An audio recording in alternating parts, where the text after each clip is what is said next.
Can the media beam ancient words?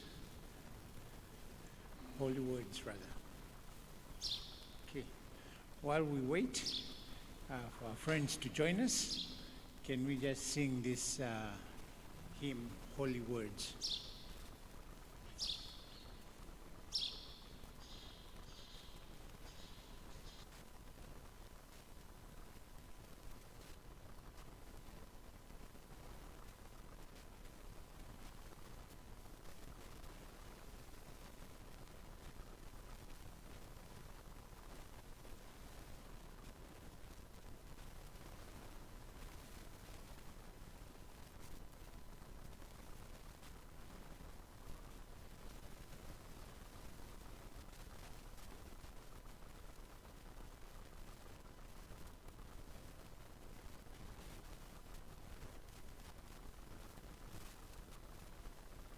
Give us strength, help us go in this world, wherever we roam.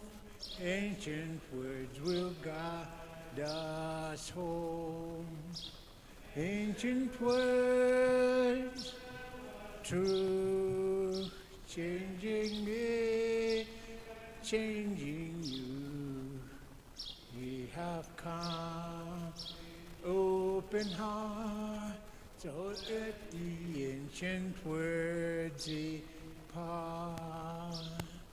Holy words of our faith, handed down to this age, came to us through sacrifice.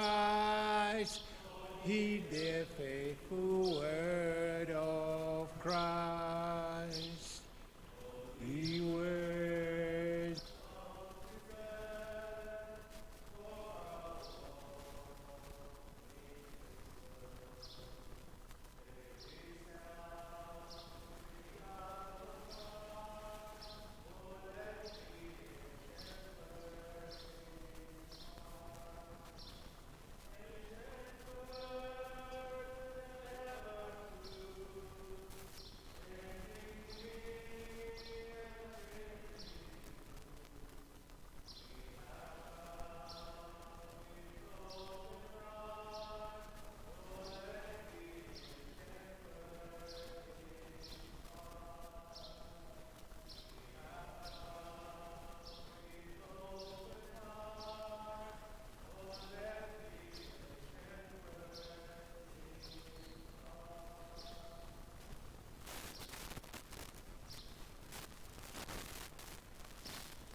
a very special welcome to those of you who have made it despite the code. You are most welcome. We would like to extend a warm welcome, no pun intended, despite the coldness. We do extend a warm welcome to those who are joining us by various digital platforms. You are most welcome. Today is a special day. Special in the sense that Heroes of our Faith is a day that we normally commemorate. But special in the sense that unlike other characters, other heroes of our faith, whom we study their lives and their testimonies, today's character or testimony that we're going to hear about is not a theologian whom we so often hear about. He's not a pastor. He is a businessman, philanthropist. He's an investor, but he is also a Christian, a solid Christian. It is said of Samuel Cathy that he was known for his chicken sandwich as much as he was known for his Christian values. At the end of today's sermon, I hope, or rather sharing, I hope one of the takeaways that you go with are 3 C's, and these are Christian values, chicken sandwich, and customer service. And it is said that those 3 C's actually defined Mr. Cathy's winning success or winning story, as it were.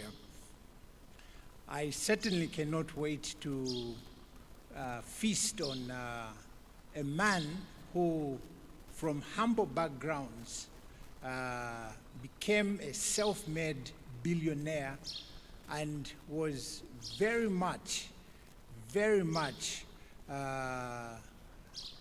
glued to his God. One of the things that really astounded me, and I'm sure it will come out in Pastor's presentation, is the fact that this man did not differentiate between business principles and biblical principles. In fact, his business principles were founded on biblical principles. For instance, he never allowed any of his company locations to be open on a Sunday. That is to say, he was more interested in people rather than profits. It is also a well-known fact that the mission statement or the purpose of Chick-Fil-A, if you hear it, in fact, let me attempt to paraphrase it. This is Chick-Fil-A's mission statement or purpose: to glorify God by being a faithful steward of all that God has entrusted to us, to have a positive influence on all who come into contact with Chick-fil-A. Now, that might as well be a church mission statement, but it is a business statement. And just from that, I can hardly wait to feast on what Pastor will give us about this man. Without further ado, I will call upon Pastor to come and talk about the early life of Samuel T. Cathy. But maybe before I do that, just a reminder that there will be, if they haven't already come, ACU guys who will be selling some coffee and the like. And what we'll do is that because of time, we may not have a full break where we can go and get some coffee. But after Pastor's session, during the question period, we can then go and get the coffees and stuff like that. Not during the presentation, lest we miss out, but also we don't want to disturb the speaker as he's sharing. So after the first sharing, there will be a mini question and answer period, and it is during that time that we can go and get our coffees and the like. But there will be a general question and answer period over, I think, a 1 hour period from about 12 to 13 or somewhere there. But for those who might have burning questions regarding, a particular session that we'll have gone through, you may have questions that you might want to ask. And you have that opportunity to ask those questions. So without further ado, let me call Pastor to come.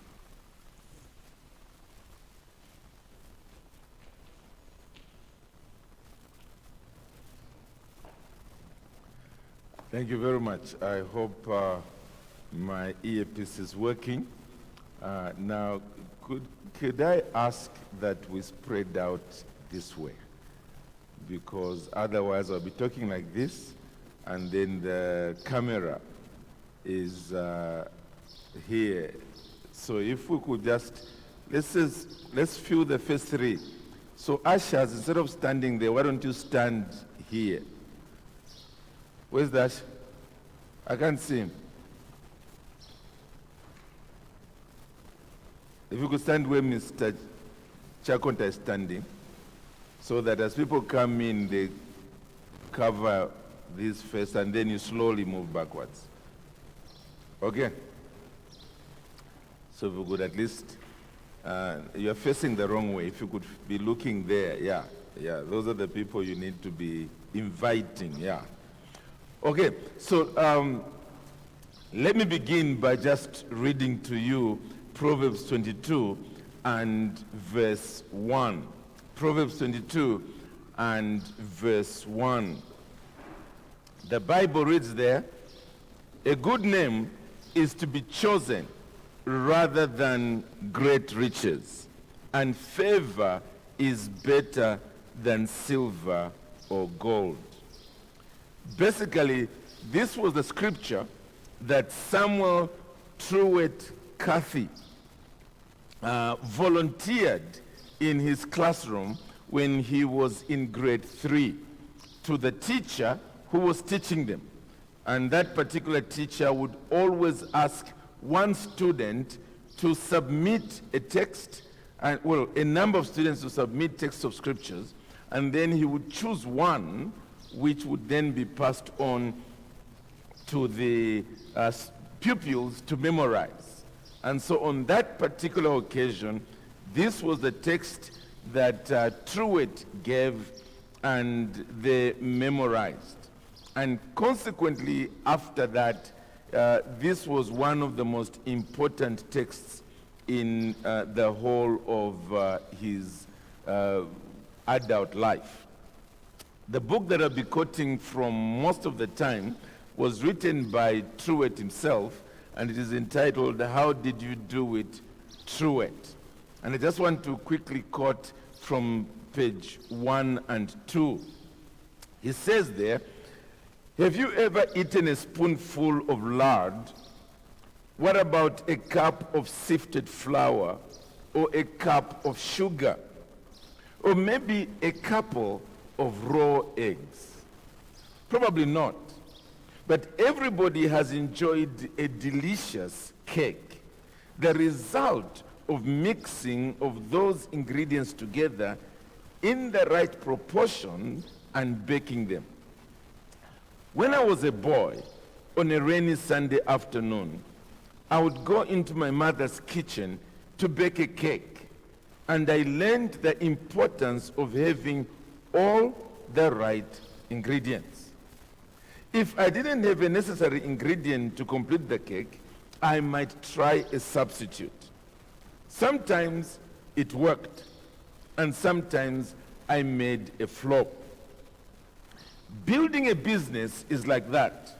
It takes all the right ingredients. Everybody in all places of responsibility doing their job. Some people think that a good concept is most important, or a good product. Others think its location, or the team, or the marketing plan. They are all right.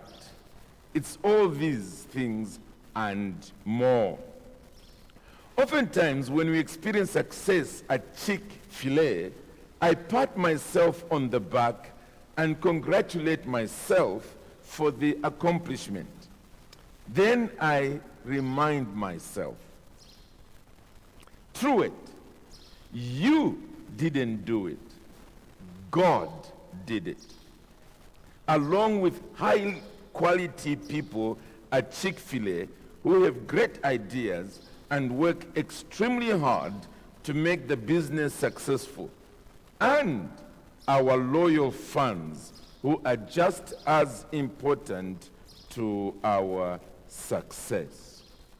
Well, friends, this is the man that we are considering today, Samuel Truett Cathy. He was born on March the 14th in Eatonton, Georgia, in the United States. His parents were Joseph Benjamin Cathy and Lila James, and they were not well-to-do parents.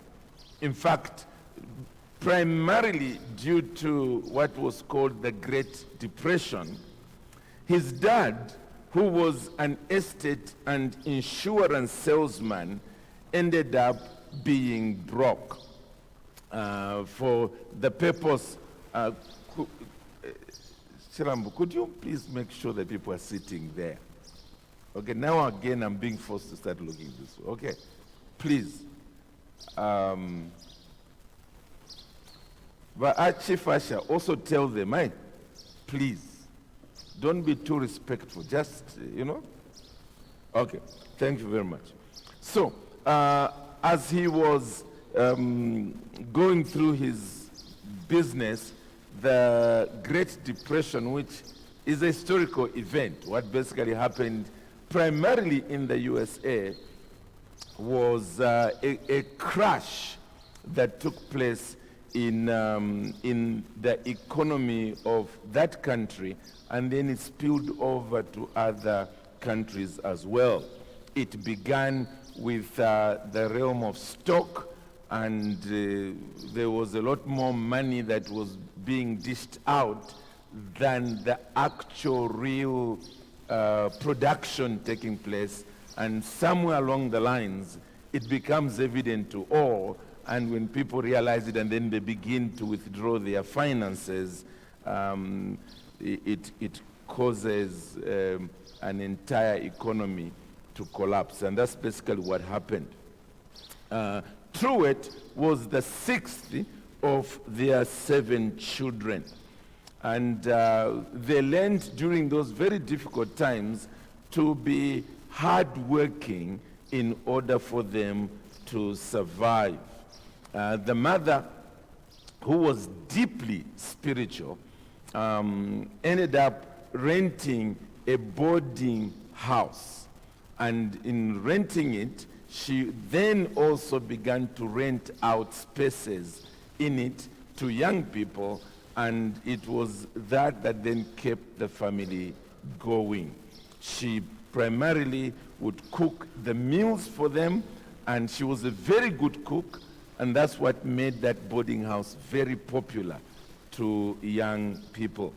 And then she always ensured that the boarders got the food first, and then the children would then also participate in cooking and also in serving, and then also in washing up afterwards. And so they also would eat from there. Truett himself learned something of that hard-working spirit.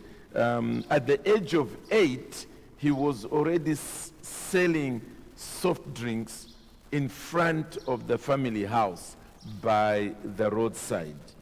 Selling Coca-Cola was the primary drink then.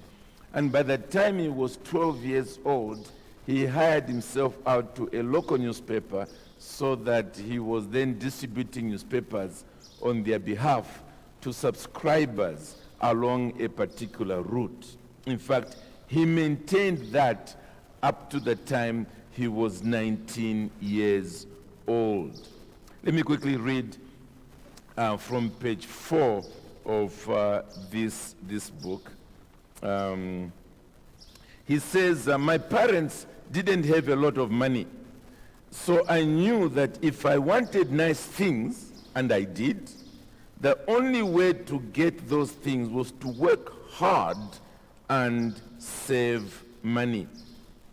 And he says, I explain that simple formula for success whenever someone asks me, how did you do it, Truett?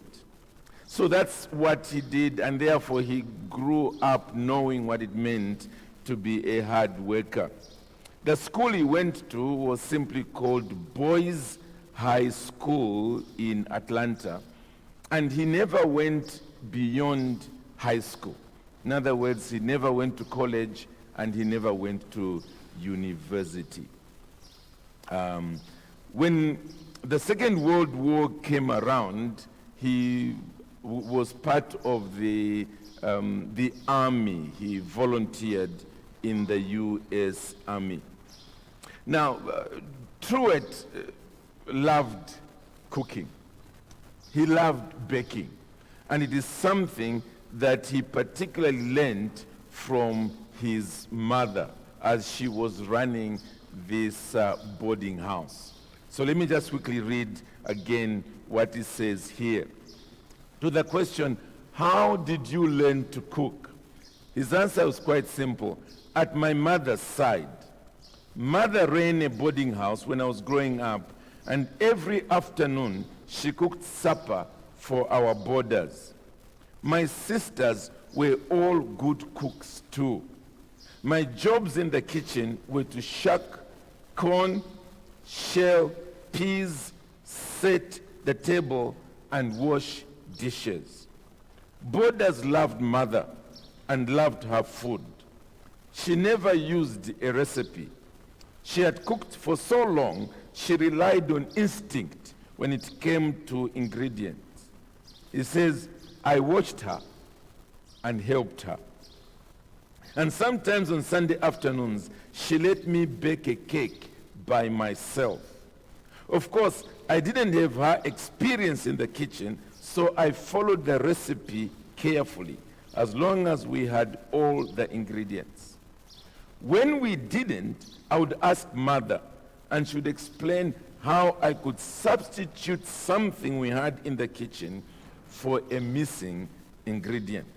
Now, all this will come in very handy as you then come into the restaurant business. So it was out of this experience in the kitchen, in his mother's boarding house, that Truett's lifelong dream was to own a restaurant. Because he just loved serving people from the kitchen and seeing their faces glow with joy as a result of that. So when he came back after the Second World War, which ended in 1945, the first thing he did was to sell his new Chevrolet and then try and sell a few more things, and finally, together with his brother, they put together $4,000. His brother's name was Ben. And then they borrowed $6,600, and therefore, with $10,600, they bought some land just next door to a new Ford plant where they were basically assembling Ford vehicles.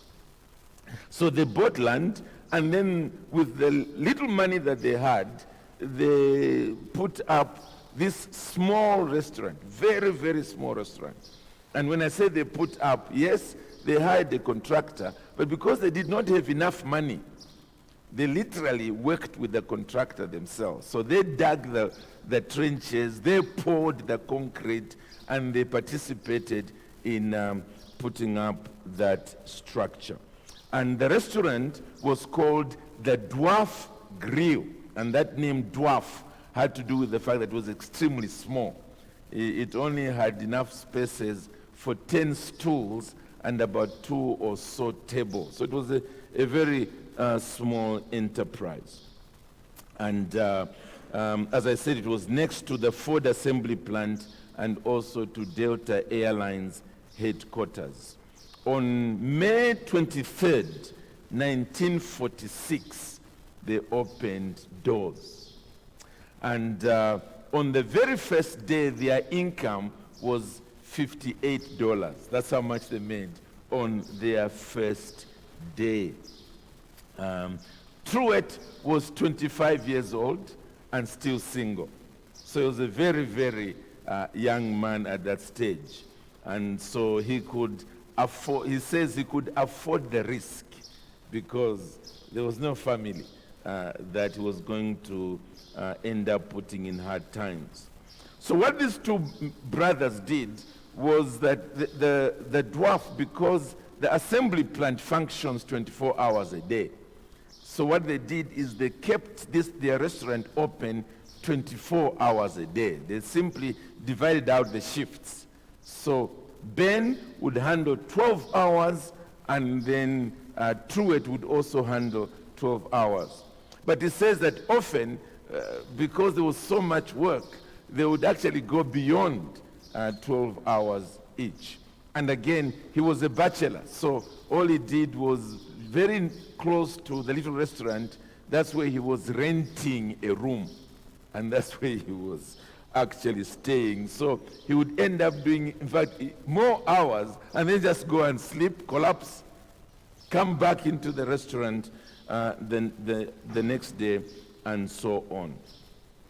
Sadly, a year later, Ben died in a plane crash, a small plane, together with another brother of theirs. And so Truett was left alone to now manage this restaurant. And he did so quite effectively that by 1951, they were able to open a second restaurant. And all that did was to make him work harder and harder.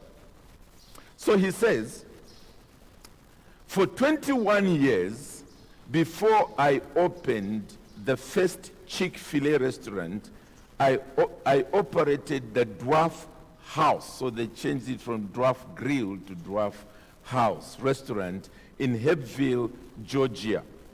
Scrambling eggs, flipping hamburgers. In other words, was actually in the kitchen doing the hard work. The success of my own restaurant fulfilled my childhood expectations of generating enough income to take care of my family. We'll come to his marriage shortly.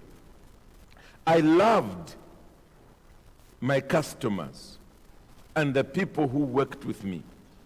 And if I had never built another restaurant, I think I would have been satisfied.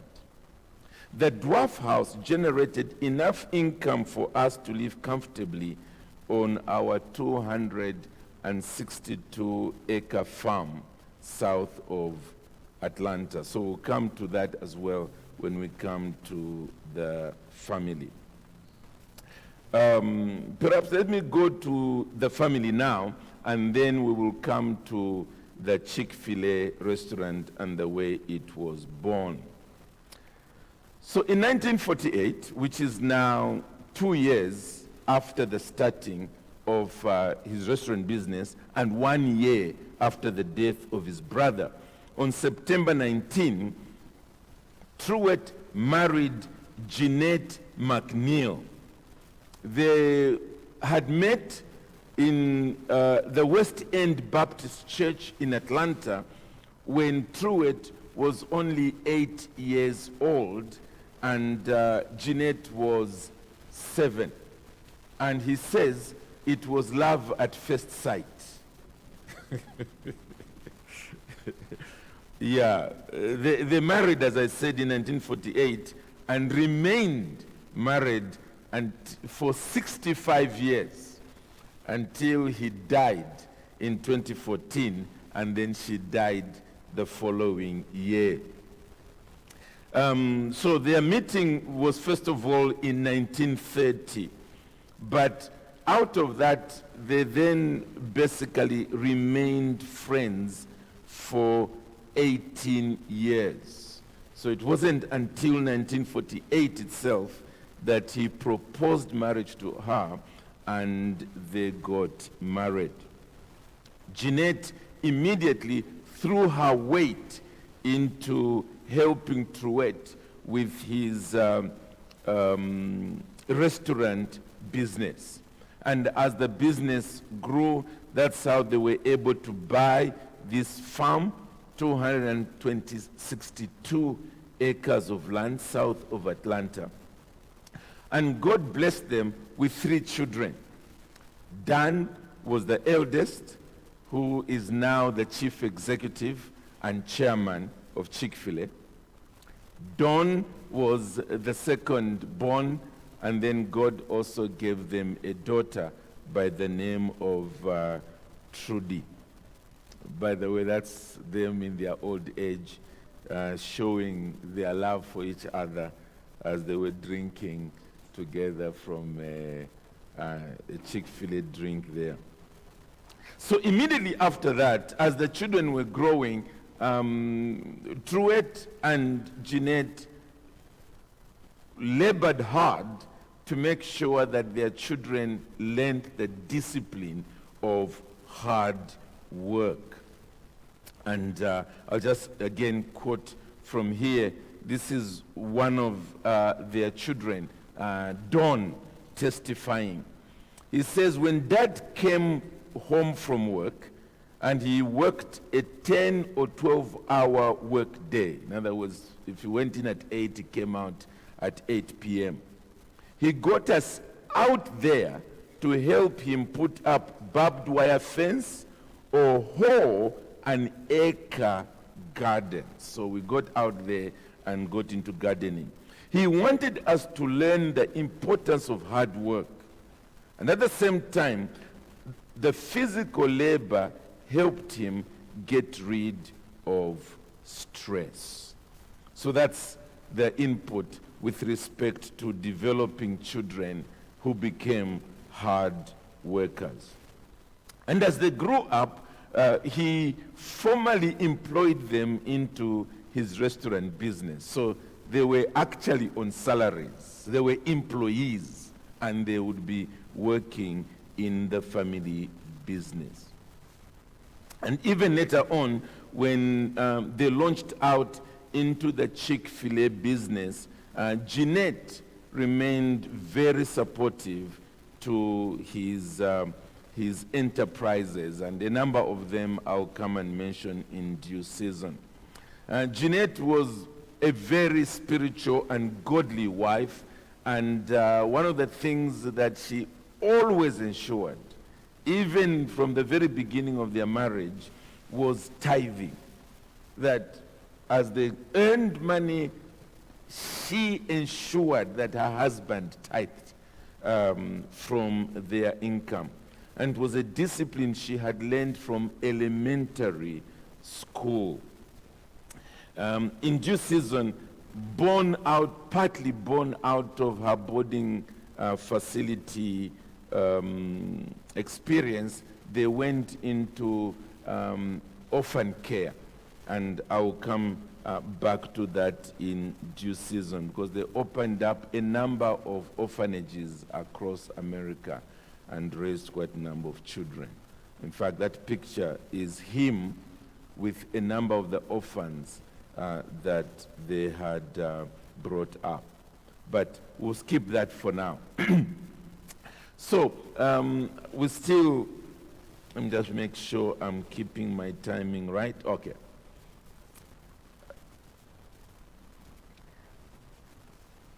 So Truett was now in running 2 restaurants. He was now a married man with 3 children on a farm, raising them. How did he then go into the famous chicken sandwich? How did he end up there? Basically, what happened was that as he was working in the kitchen, he really wanted to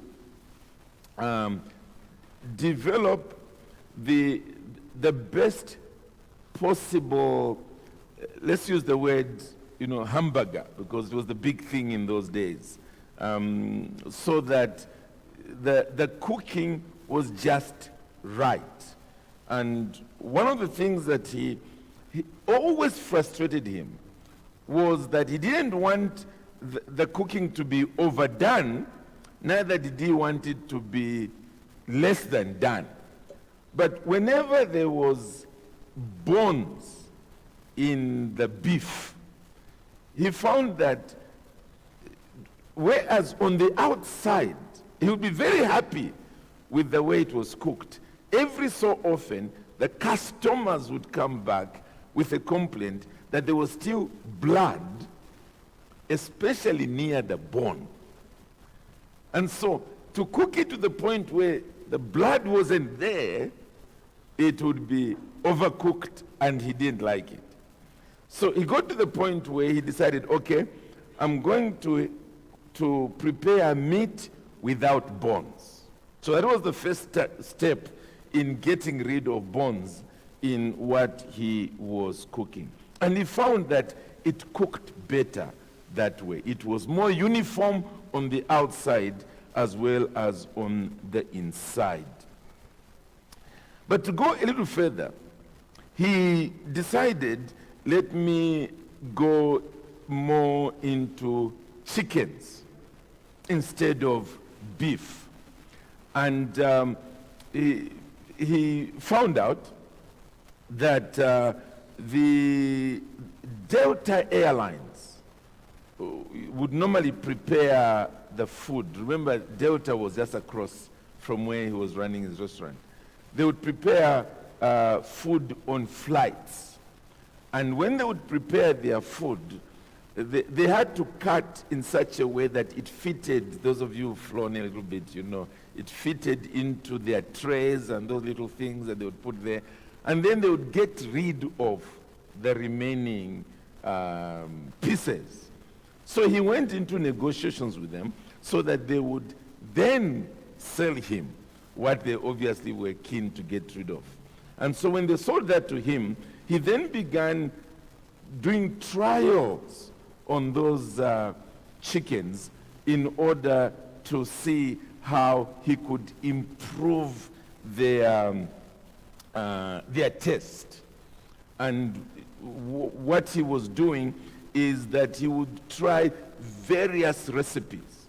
Now, initially, one of the difficulties he had with those chicken pieces was that whereas in an aeroplane, you wouldn't mind, in fact, you enjoyed having the skin of the chicken piece on the chicken, because that's where a lot of the taste comes from. I think you'll understand that yourselves. But to have a chicken piece inside a sandwich, because he really was wanting to work on the sandwich, which I think I'll talk about in a moment, the chicken tended to slip off the rest of the piece. So it was again frustrating his customers. I think let me just quickly retrace a little bit as to why the sandwich. What happened as he was running his business was he was seeking to provide the workers who were in the assembly plant. And so he noticed how they would be coming from home with lunch boxes prepared by their wives. So he figured, if I could do something better than their wives,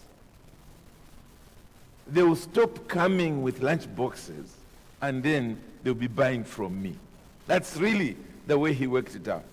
So obviously, he noticed that they were coming with sandwiches from home, which they would then quickly put together and eat.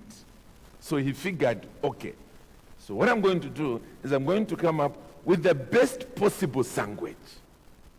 And that's how he went from meat or beef, he went to chicken.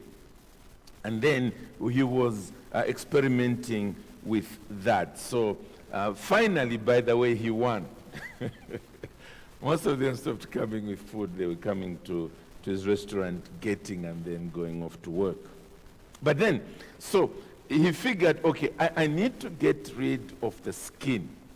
So when he got rid of the skin on the chicken, the problem was it was now less tasty. So he now was trying to figure out, how can I replace the taste in the skin with something else. And that's how he was working with different recipes and different seasonings and so on. And it took him years to finally get it right. And what he would do is he would give free samples to his customers and would ask for an honest opinion. An honest opinion. Is this better than this? And so on. And he would be sampling and sampling. Let me quote from this book where he talks about this. He says, one of the first things I learned in the restaurant business many years before I started working with boneless chicken breasts was to find out what my customers wanted, then provide it to them. He says today it's called consumer research. So when I tried various ways of preparing the boneless, skinless chicken breasts, I always offered samples to customers and asked for their opinion. I tried a lot of different seasonings, and each time I changed the recipe, I asked customers how they liked it and what they thought I might change to make it better. Now listen to this statement. After a couple of years experimenting, not a few weeks, not a few months, but years of experimenting, I was now using more than 20 ingredients. I wanted the flavor to be unique and difficult for somebody to copy. Unique and different for somebody to copy. And then that's when he talked about, I knew I wanted the sandwich because many of our customers were workers from all three shifts at the nearby Ford assembly plant and from Delta Airlines headquarters. They had to eat quickly and get back to work. So after a number of years of doing that, he replaced mayonnaise with butter and then added 2 pickles. 2 pickles. And including the seasonings, that was the winning formula. He recalls the day when he gave that to the customers and they all went, aha, this is it. And he thought to himself, very well, now I can market this sandwich. Now, our friends in the studio, have you gotten rid of the picture I gave you last weekend, guys, in the studio, of that chicken sandwich? You are giving me Billy Graham. It's not the one that was... the sandwich, I gave it to you last Sunday. Last Sunday, I gave it to you. The sandwich, please. Check on your computer there and flash it, because that's the one people are supposed to be looking at. We'll come to Billy Graham later.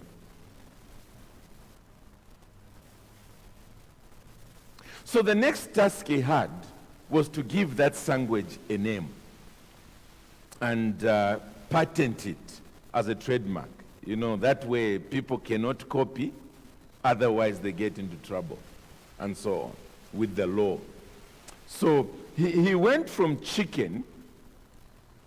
He knew that the name had to be, well, they had advised him that for you to have a trademark as a name, it had to be unique. You know, so he began with chicken fillet, because, in fact, it's filet actually, but you know, there's a T at the end. Because that's what it was. It was a fillet of a chicken. And then he was advised that that was a little too long. And so what he did was he shortened it to chick. So it became chick fillet. And then the more he thought about it, fillet was too common as well. So He needed to find a way to rephrase it. And one day, as he was thinking about it and toying with it in his mind, he thought, you know what? Aha, there it is. There it is. That's a little thing that he was inventing. He thought, okay, since I want excellence, why don't I think in terms of grade A? Because grade A is the highest grade. And therefore, I will say, feel A. And it still sounds like filet. That's it. And so that's how he came up with Chick-Fil-a as the name. And the lawyers that he was working with said, yeah, this is totally unique, and therefore we can register it. And that's how the Chick-Fil-a sandwich that you are currently looking at came into being.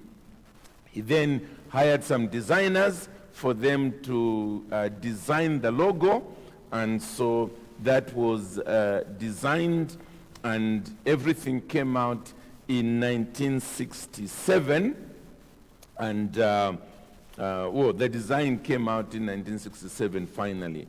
And it's been the same since it was designed, except for just one part of it, which you will not notice. But it's got the head of a chicken, and at one time the mouth of the chicken was open, and now it's closed. That's the only thing. So you wouldn't even notice it at all. But it's remained the same logo ever since. So now that he had his sandwich, the famous Chick-fil-A sandwich, it was registered. Nobody could reproduce it. It was even difficult to reproduce anyway because the formulas of his seasonings was a secret that he kept. He then, in 1964, took it to the exhibition of the Southeastern Restaurant Trade Association. In other words, a lot of restaurant owners came to exhibit that which they had in order to invest into various businesses and so on. And he took the Chick-fil-A sandwich there. And as he offered samples to various restaurants, 50 restaurants, rather more than 50 restaurants and hotels made orders to start selling his sandwich. So still running his restaurants, dwarf restaurants, 2 of them. On the other now, the sandwich was now being sold in various restaurants. However, as Truett would now go to the various restaurants and hotels to eat his sandwich, to make sure that they're maintaining that quality, he was very unhappy. Partly, it's because he was a stickler when it comes to cleanliness. And so when he was seeing the lack of cleanliness where his sandwich was being sold, he just felt, no, this is anti-marketing my sandwich. And it wasn't just cleanliness in the restaurant itself where people are eating, but also in the kitchen where this was being prepared. But the other disappointment was that in a number of those places, because he would actually go into the kitchen, he was a partner in business with these guys to inspect. He found that they would cook the chicken first thing in the morning, and then would be selling the sandwiches the whole day. And therefore, by the end of the day, the taste was not what he wanted it to be in the sandwich. Because he preferred that it's being cooked on order and then being given out, so that all the taste and nutrients and warmth and everything was in it. And so, that's what finally forced him to start an actual new restaurant called Chick-fil-A Restaurant in 1967. And it was at instigation of his sister. The malls were just being created in the United States. The mall concept, where I think we now know what malls are. You have a lot of shops in one basic structure. And so that's when they were starting that in the US. And there was an empty one in one corner, an empty shop. And so his sister, who had a shop in that mall, said to him, "Hey, Truett, why don't you come and establish an actual restaurant here?" And so forth. It was not known of in those days that there would be restaurants even in malls, because malls were just beginning. So he thought, well, let me give it a shot, because he was really being frustrated. And that's the way in which he finally approached the mall owners that he wanted to put up a restaurant. They were very skeptical that people would be in a mall and then wanting to eat at a restaurant there. But he managed to convince them to say, look, let me give it a shot. And finally, he opened his first restaurant in that mall, the Greenbrier Shopping Center in Atlanta. And that's how his Chick-Fil-A restaurants began. I will leave the growth to the next session, but I have 5 more minutes in this session, so let me quickly speak about Truett's spirituality, his spirituality. First of all, he remained a member of the First Baptist Church in Jonesboro, Georgia, for the whole of his life, his adult life. And he was a Sunday school teacher. Now, Sunday school in America is just slightly different from our Sunday school, because us, when we think of Sunday school, it's very small children.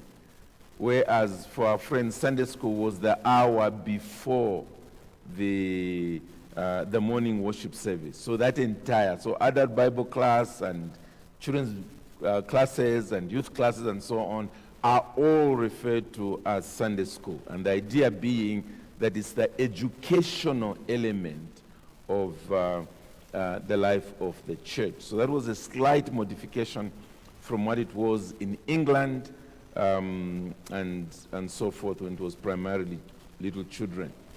So his class was primarily 13-year-old boys. That's the class. So as they grew older, they left.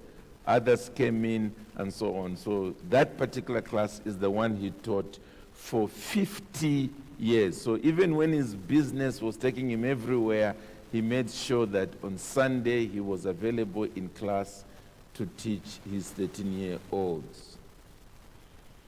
He was a godly man by personality. In fact, one of the ladies who worked for him the longest worked for him for over 50 years, rather for over 40 years as a waiter in his chain of restaurants.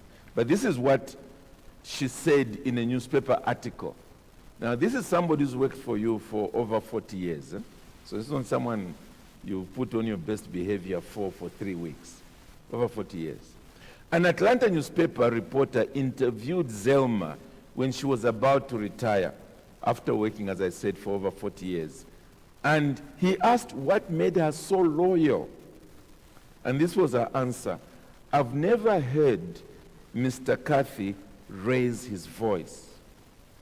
I don't remember him arguing with anybody. I've never heard him tell somebody to do something.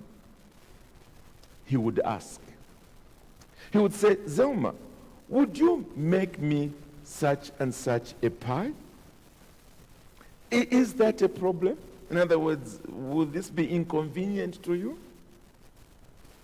And then she added, 'Well, you had to do it because he asked so nice.'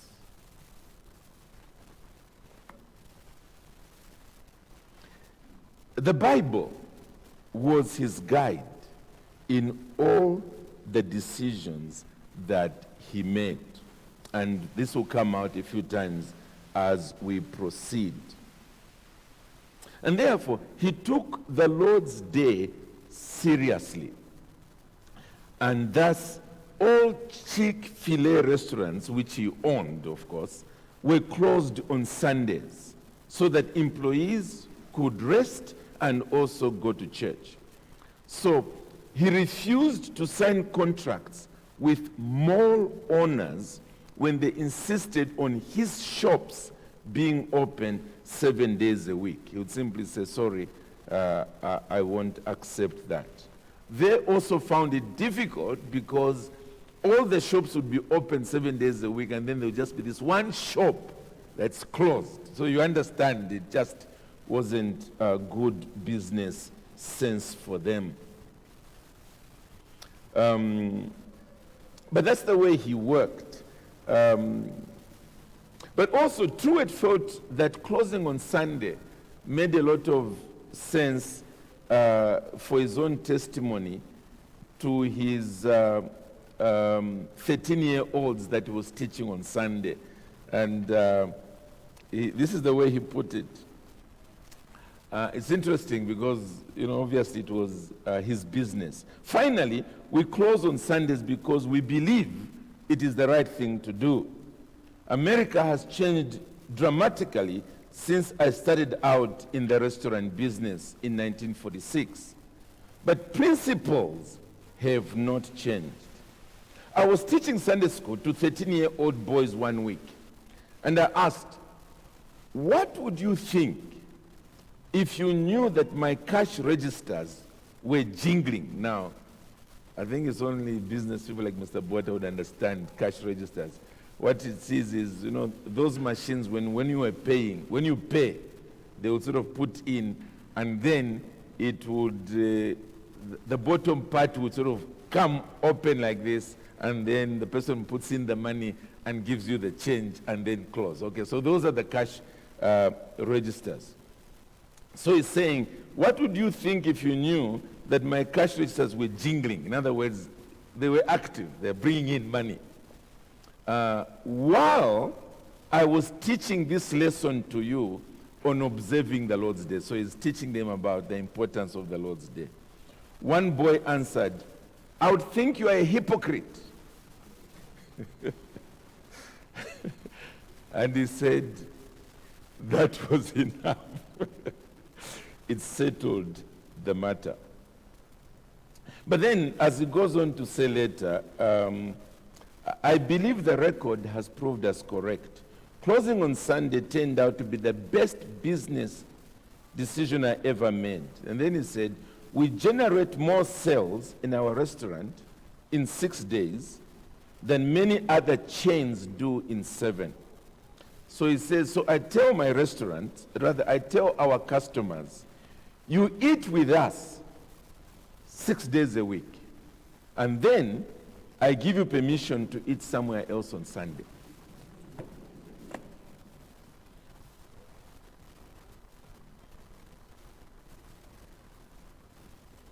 But more than that, and I must quickly wrap up, in Chick-Fil-A restaurants, he asks employees to attend 30 minutes devotions every week. 30 minutes devotions every week. And whenever a new restaurant was opened, he always asked a pastor in the community to preach a sermon at the grand opening of that new restaurant. And then 2 quick points. One of them was mentioned by our brother, Mr. Mbewe here. At their headquarters, and by the way, I have been there a few years ago, and in front of their headquarters, there is a big poster that has Chick-Fil-A corporate purpose. So anybody going into their headquarters sees this. And by the way, their headquarters would be the equivalent of, trying to think of a building around here.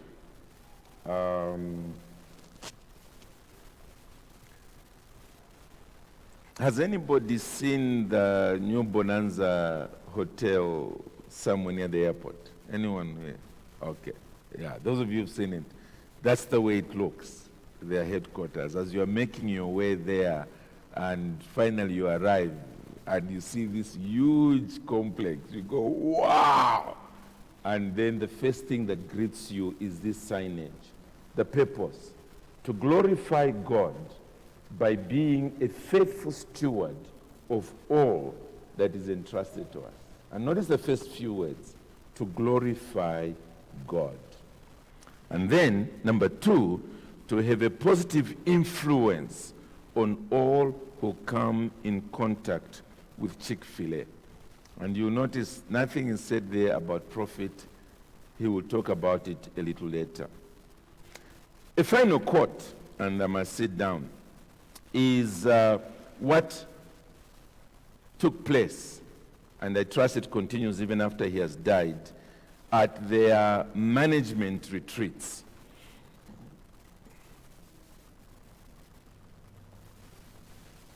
When we get away for a 2 or 3 days business retreat, we begin by sharing personal concerns and praying together. These are top managers, the operators, and those at headquarters from their different branches. And by the time he died, there were about 1,800 of them. And we prayed for God's guidance. It is important bonding time that says we are in one accord in what we do.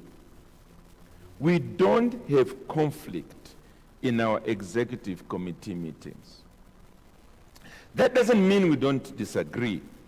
Then he adds, he's got a lot of humor. If you have 2 people who agree on everything, one of them is unnecessary.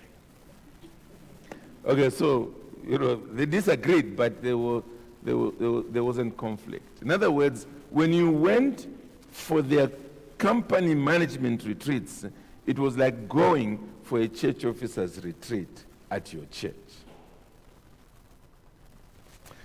That's why I want to end for the first session. And as we said, it was primarily his earlier years. And then I will take a break now. And when I come back, we will go into the second session. Thank you.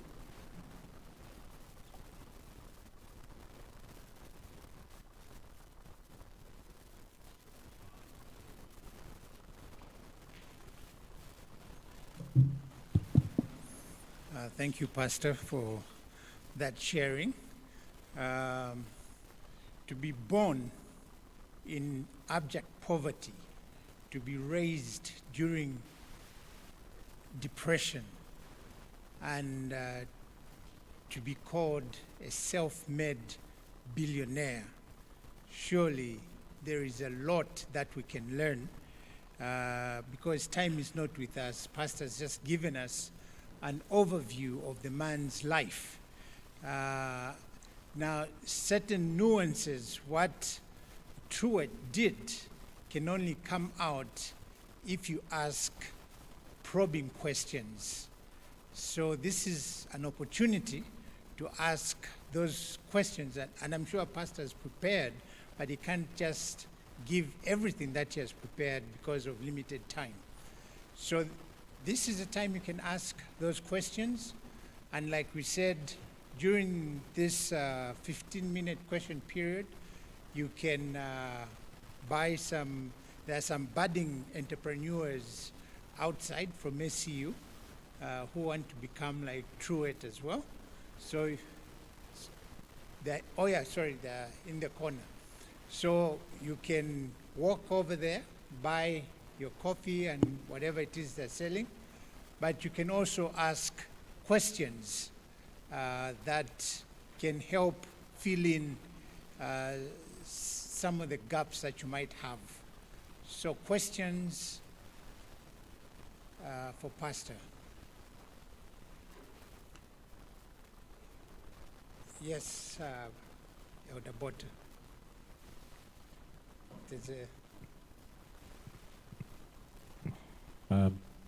Morning, Pastor. Thank you very much for that. Just an interesting matter. You say there's 1,800, I think, executives or something, or workers or whatever, I'm not sure. But in terms of the staff complement, let's call it that, or the employees, is it a deliberate policy to employ Christians? Are these Christians, or is it to just employ everybody, and then is it therefore a forcing matter to take part in devotions or take part in the philosophy of the company, therefore? Just, first of all, the question is, was it his company policy to only employ Christians? And then number two, was it therefore forcing people to attend these devotions? The first part of the question I'll come and handle, because in the next session I will be dealing with Truett as a businessman. And so his business philosophy will be part of it. But let's deal with the second, since I've touched on that. The second is that no, again, he franchised out these restaurants. So he had no real control on what was happening there. So the statement is that he asked employees to attend these devotions. But also, as we shall go on to see, his franchising out of the restaurants was not based on money. In fact, he literally gave them out free. The franchising was literally free. For a businessman to be asked to pay $5,000 to a franchise is basically like me asking you to give me 100 kwacha to start running my car, free of charge. There was a deliberate hand-picking of individuals who ran these restaurants, and then both them and their employees, the issue was that they shared the same values. That was the key, to share the same values. So obviously anybody who is not interested in Christianity and the principles of the Christian faith is not likely to, first of all, get employed, but assuming the person is employed, they're not likely to last because of the fact that the entire atmosphere there was spiritual and godly and so forth. Okay, good. Any other questions before I take my seat?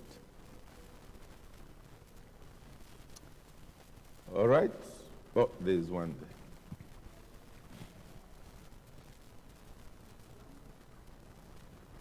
there. Morning, Pastor. Morning. I heard you say he died in 2014? 2014, yes. Oh, as 2020. Oh, yes. So we're talking about what age? 8 years ago. Oh, at what age?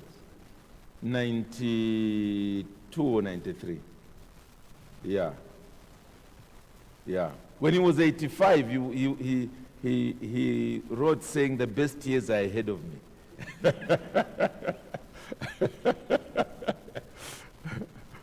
Yeah, he had quite a sense of humor. Okay, there's somebody there. I came in quite late, but just the last page which I found, you talked of him. So maybe it's the mask, I can hardly hear. Yeah. Okay. I'm saying I came in late, but found the last part, which was talking about him having fertilized a Sunday, and that his shop wouldn't open on Sundays. Most business personnel or people that generate their own business, every minute and second counts. And how did he strike a balance between, even on Sunday, most entrepreneurs count that to be money. How did he manage to prioritize Sunday and ensure that his outlets were not opening on Sundays, knowing that he was missing out, obviously, on accumulating more wealth from sales if he closed on Sunday? Others would maybe just open maybe in the morning, then afternoons they would do business because they have other competitors in the market. So how did you strike a balance just on a Sunday? Because most entrepreneurs, every minute and second counts. So the whole day is quite huge. Maybe you lose a lot. Yeah, again, the first thing I'll deal with when we come into the next session is his business philosophy. And so that's one of the things that I'll definitely touch on. So if you're still not satisfied after the next session, please ask. Okay, thank you. Yeah, the microphone is there. Yeah, I think also the notion every minute counts, every second counts, that's quite true, you make sales. But it's not true that you make them on Sunday the most. So for instance, for us like ShopRite, I'm interested to know, our best sales days are actually Monday, and then Friday, and then Saturday. And Sunday is one of the least days that we actually make money. So if you're going to make a business decision, it's not necessarily true that you will make money on the public holiday or the Sunday. Not necessarily true. But yes, you do take in sales, that is true. But you've got to count that cost, because you take in money, but you're paying out double overtime in Zambia, for example. You use flexi-timers or use full-timers, up to you. And then you're paying out all sorts of things that you're doing while you're open. So you've got to think twice about that cost. Now, in a company like ours, which is secular, obviously the issue of the glory of God is not really the primary motive to worship God on the day. But if you're going to be like Truett, Cathy, and you're a Christian, and you work out those numbers, you will see that in fact, maybe not the restaurant, but the rest of the business, Sunday might not actually be a good day to trade. As I say, for us, Monday is the best day, for whatever the reason is, customer behavior, followed by Friday, which is going into the weekend, followed by Saturday. Thank you. Thank you very much. I trust that's been also helpful. Good. Going, gone. Don't worry, after the next session, oh, there's a hand there at the back. But after the next session, I think there'll also be Q&A. Yeah, so that we'll still have opportunities to ask. There's the microphone. There. Good morning, church. Yes. My question is in regards of the starting of the business. We heard that he sold some of his properties. So in case you don't have those properties, and we also heard that he was not married then.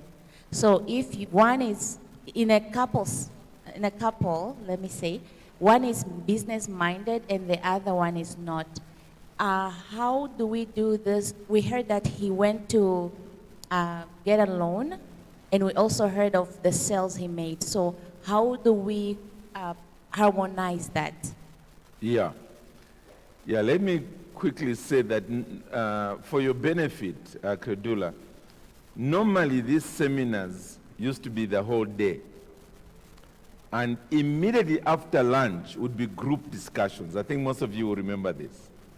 And it was usually during group discussions that we had questions like that asked, because then what you now need is interpersonal wisdom coming in. People like Mr. Bota would be speaking, as he's already doing right now here.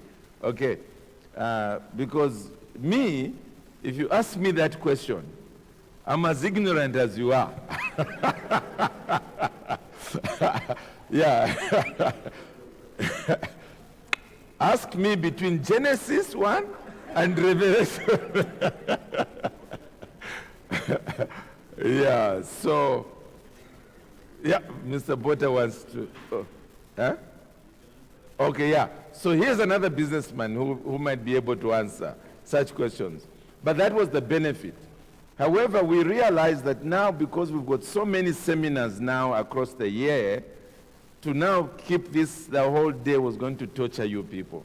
So that's how we've reduced it to half a day. And one of the losses is exactly that, because I've asked to still maintain 3 sessions so that I can turn this material into books, and then you people can buy the books, and other people can buy books, etc., etc.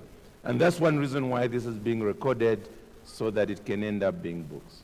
Okay, so Yeah, I wish I had an answer for that, Kadula, but people like him will answer and so on. Okay, any more on the material of giving? Okay, thank you. Robert.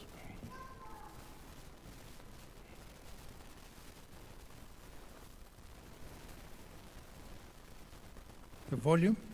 Okay. The answer to your question was actually in the material that Pastor gave. But you just have to mine it out. You know, the whole essence of having a seminar like this is to steer us, you know, into becoming budding entrepreneurs. It's not just a case of learning, oh, that was a good sharing, or that's good for Truett, but it's all about steering Christians in KBC and those afar who are going to hear these messages via digital platforms, through the books that Pastor is going to write, to get genuine Christians to actually become entrepreneurs. Just yesterday, it was this morning, I was sharing with my family about a video, a clip that I got on one of the groups of a shipment of sugar that was intercepted in Kenya. These politicians brought in sugar from China, and they were repackaging that sugar. And when they took it to their equivalent of ZABS, that does the quality test, they found out that that sugar was mixed with copper and other very harmful ingredients, you know. And obviously, if Christians are involved in business, they will not do such things. And it is for this reason that I believe Pastor is endeavoring to steer our hearts to become entrepreneurs, so that you know, we can follow after the giant who has gone to be with the Lord, who truly was a Christian and was a businessman. You know, some of the takeaways from Pastor's you know, sharing is the fact that to be an entrepreneur, you have to be very passionate. Okay, now these are just principles. You don't necessarily have to, you know, look at what is it that Pastor said, but in what Pastor shared, one of the things I picked out was that Truett was very passionate about cooking, and that became an idea for his business. He was also very hardworking, you know, and that became his ethos in his quest to get an excellent product. And you also need to have an excellent product. It's not good to say, look, I'm a Christian, I'm selling among Christians, but you need to have a good product, an excellent product, you know. In fact, as a Christian, in everything that we do, we ought to do them as unto the Lord. I trust that as we get to the second session, we will be listening out for what is it that Truett did that made him become a self-made billionaire. Already we have looked at some of the things that he obviously did in his early life, you know. Adversity, he used that as an opportunity, started selling coke, started selling, you know, newspapers. In fact, he had a distribution route where he used to deliver newspapers, you know. So out of adversity, he identified an opportunity. Out of adversity, he became hardworking, became passionate, and let's look out for other things that made Truett be who he was in his later years. And if we're not clear, the questions can stem from there and say, but what is it that he did? Hence the book that he wrote, How Did You Do It? How did he do it? How did Truett do it? Those are the questions we ought to be asking. So with that, we'll go to the second session, which is the latter part of his life. We've looked at the earlier part. Now we'll look at the latter part of his life. Pastor.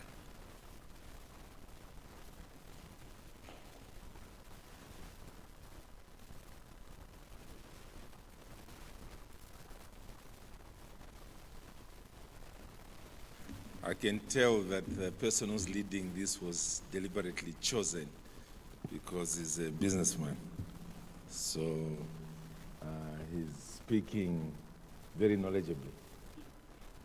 I'd like to change the heading for our second session.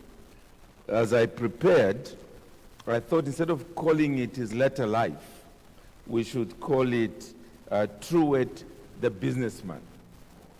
Truett the businessman. And to begin, I want to quote from this same book. For those of you who are seeing it on the screen, How Did You Do It, Truett? How did you do it, Truett? And this is what he says.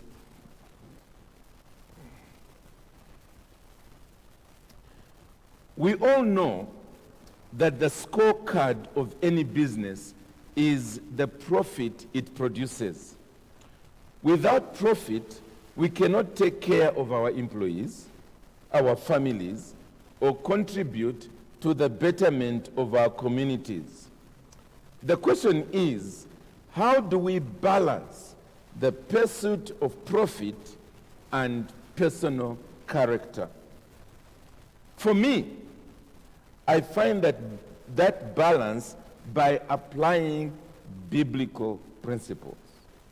I see no conflict between biblical principles and good business practice. And that's where I want us to begin. We ended our last session by appreciating the fact that Truett was a deeply godly man. He did not leave church on Sunday and then take off his spiritual clothes and then put on his worldly clothes and then go into business and function like any shrewd businessman. He remained a Christian and therefore took that into his business world as he was running his chain of restaurants. Now, to begin with, Truett knew that to succeed, you needed to start small and grow slowly. He makes the point, and there was really no need for me to quote, but I'll still just quote it from page 17. He made the point that many businesses failed because individuals want to start big. He says to succeed, we knew we had to start small and grow slowly. This is where so many start-up companies today make their mistake. Dreamers dream big, and they want to reach their goals quickly. He says, there's nothing wrong with big dreams, but my experience tells me that we are more likely to reach our dreams if we climb with care and caution, putting one foot in front of the other. And then he says, to some, this may be the biggest sacrifice of all, giving up the dream of instant success. So that's the first thing that we learn from him. It is primarily the aspect that start small, don't rush. As you go on to see, for many years, from 1946 to perhaps 1967, so it's quite a number of years there, over 25 years, he was running only 2 restaurants. But behind the scenes, we noticed that for a number of years, he was developing this language. And having developed it, the next stage was to make other people sell it. And it wasn't until he was quite frustrated that he then began opening these shops. Okay, so that's the first. Second is that Truett was himself a very committed person. Whatever he joined or began, by personality, he gave everything or nothing. He was not the kind of person who joined something and then, is half asleep in the backyard or in the back seat. He threw everything into it. Let me quote from this book again. And what I love about it is his spirituality comes through as well. He says, when we are fully committed to something, we are not likely to give up or be discouraged. It works in our business life as well as in our personal relationships, and our personal relationship to Jesus Christ. When you are fully committed, you see strange and unusual things happen that otherwise wouldn't if you were not committed. That's been a key to my life, a key to success. When you are fully committed, you are not likely to fail. So as a result of this, when Truett began now franchising out these restaurants, remember, he began with his own in 1967 and then began to multiply these restaurants. The main thing he wanted from his restaurant operators, the main thing was commitment. That's it. Commitment.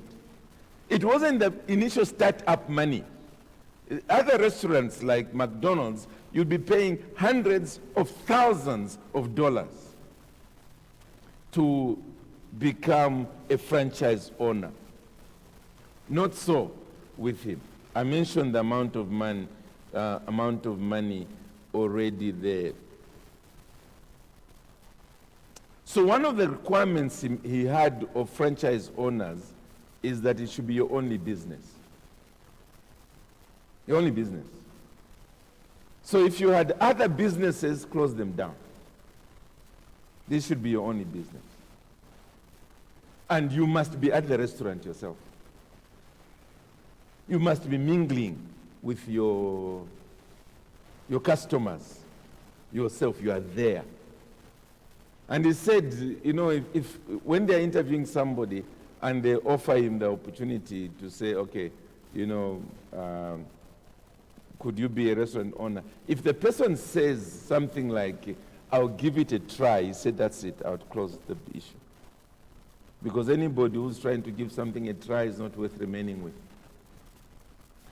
He wanted full commitment from them. I've already mentioned when I was answering the Q&A earlier that Truett only asked $5,000 for people to pay in order for them to become operators of these businesses. Also, one of the principles he had for running his restaurants as they were multiplying is that of keeping things simple. Keeping things simple. And he said there were three things. In fact, I'll quote to you in a moment. One was great tasting food. Great tasting food. Number two, a clean and wholesome environment. And then number three, great customer service. Just those three. Good food, hygienic environment, interpersonal relations with your clients. He says this in his book.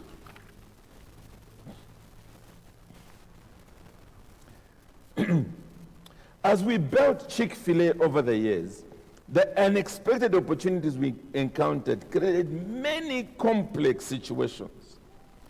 The company grew to what it is today.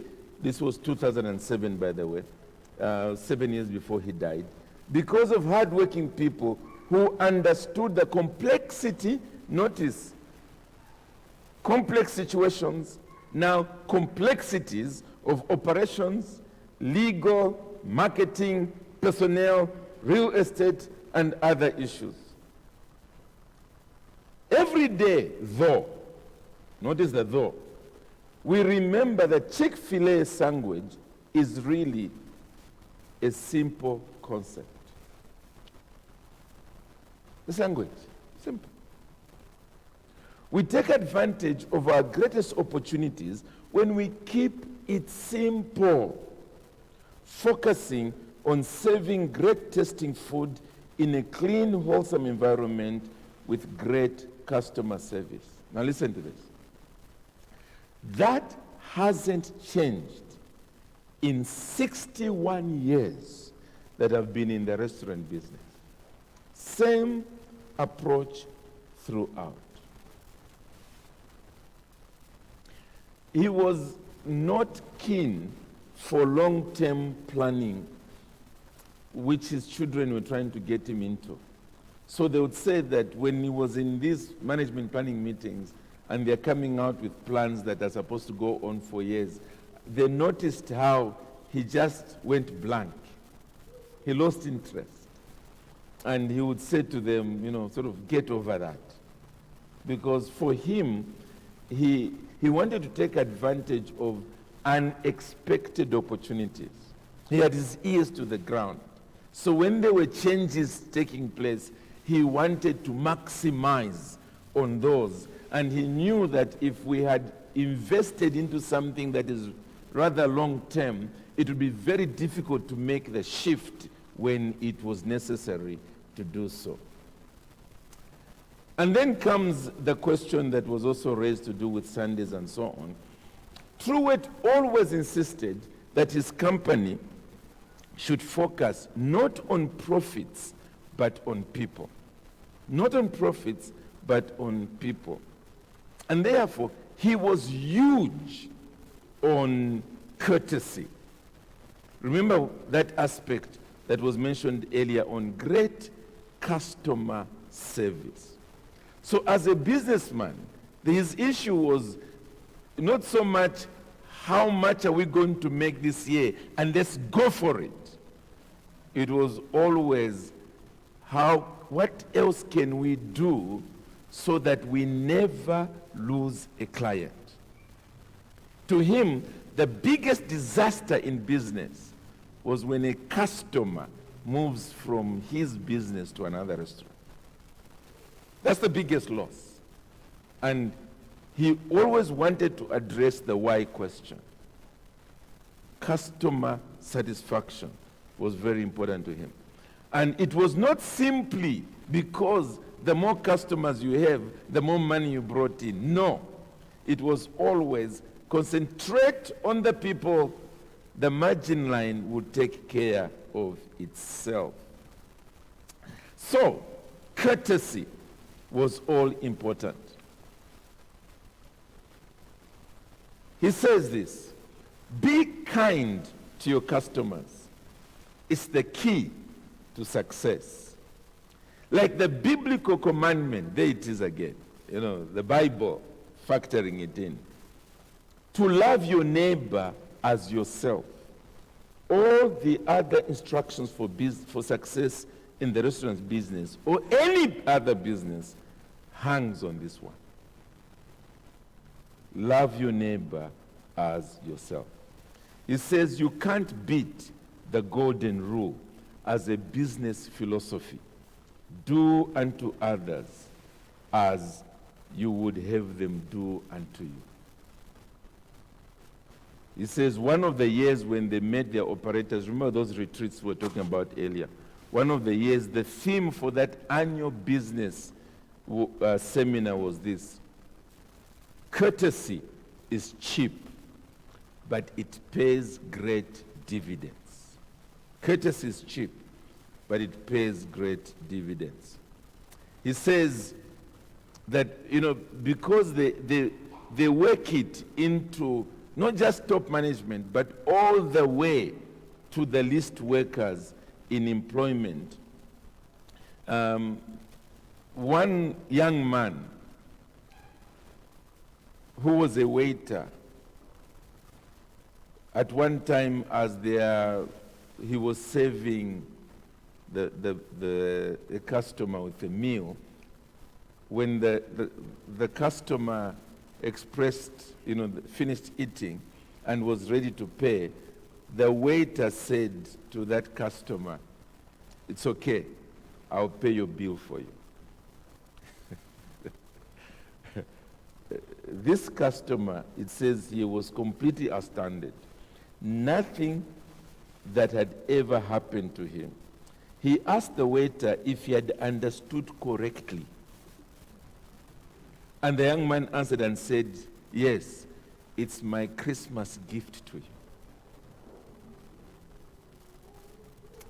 This information got to him through the same client. So he inquired later on from that same client, and the client became such a loyal client to this particular restaurant that his testimony was shared everywhere he went. In fact, he was saying that this person became our cheerleader for our restaurant because of this what this young man had said. He said that they taught their waiters and everybody in the business to smile at clients, to just smile, and to say thank you whenever they finish any transaction. Thank you was the way they were to reply. On one occasion, he went to a hotel, and as the person who was serving him, when he said thank you to him, the person answered, "My pleasure." He thought, you know what? I'm introducing that to our business. And so he introduced that to all of them, that instead of just saying thank you, they should say, "It's my pleasure." So he talks about this in his book. He says, "My pleasure," in quotation marks, "is more than a requirement or an operating standard. It is more than a personal request from Truett. My pleasure," again in quotation marks, "is an expression from the heart of a team member, an operator, or a staff member, and literally shows that they want to go the extra mile." Now, this extra mile phrase, he also got it from the Bible. I think you remember this from the Sermon on the Mount. And he introduced it as part of his philosophy in these restaurants. We'll come to that in a moment. It's not perfunctory, not simply fulfilling an expectation, but it's an expression of hospitality. It shows that they care about another person. They have enough value in the other person to go above and beyond, to exceed expectations. When that sort of servant spirit and second mile service orientation is built into the team, they have that feeling with one another, not just the customer, and it can be powerfully motivating. So that is the atmosphere that was consequently built around his business. And especially this second mile service that Jesus spoke about, that, when soldiers who've occupied your land, when they force you to take their katundu 1 mile, he says, say to them, "Okay, so this is where you want me to take it?" "Yes." "Okay, I'll take it further for you." And that shocked them. Wow, I thought I was abusing you. Or if they demand your jacket, even your what we call swine, that kind of inside thing, you also give it to them. You go an extra mile. And so he worked that into the business and developed extensive training programs, workshops, clinics, and motivational recognitions. In other words, when customers reported back about their members of staff who were going this extra mile, at the end of every year, they were given awards of various types to recognize them for the extra effort they are making. And that information would be passed into these workshops and clinics and so on, training programs, so that others were also motivated to go the extra mile. Still to do with his business philosophy. His operators, that is those who would own restaurants, were mostly chosen from the community that the restaurant would be in. So in other words, you can't be a businessman in Ndola and then open a Chick-Fil-A restaurant in Kabwata. He wanted individuals from Kabwata to open the restaurant in Kabwata. And there will be individuals who are well known in the churches within Kabwata because they already are exuding with that testimony and that personality. Individuals who are known in the community itself, sorry, this little thing here seems to be.